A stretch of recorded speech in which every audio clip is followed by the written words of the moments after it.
আচ্ছা, গতকালকের যে সমস্যাটা ছিল 12টার পর থেকে অনেকের আইডিতে কিন্তু সমস্যা দেখা দিয়েছিল, প্লাস আমার আইডিতেও কিন্তু সমস্যা ছিল।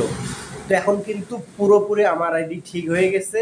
যাদের আইডি এখনো ঠিক হয় নাই আপনারা ধৈর্য ধরেন, ঠিক হয়ে যাবে অবশ্যই। আর অনেকেই কিন্তু অনেকের কাছে টাকা দিয়ে সমাধান করার চেষ্টা করছিলেন, প্লাস সেখানেও কিন্তু আপনারা অনেকেই বলছেন যে ভাই টাকা মাইরে দিছে, ঠিক করে দেয় নাই, এবং অনেকেই কিন্তু ভিডিও ডিলিট করছেন। তো এই জিনিসগুলো থেকে আপনাদের বিরতি থাকা দরকার ছিল।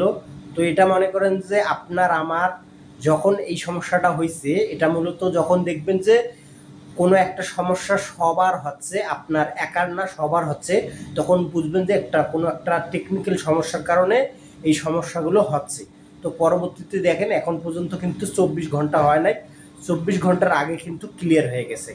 তো যাদের এখনও সমস্যাটা রয়ে গেছে আপনারা কোনো কিছু করবেন না, ধৈর্য ধরে থাকেন, অবশ্যই এটা ঠিক হয়ে যাবে।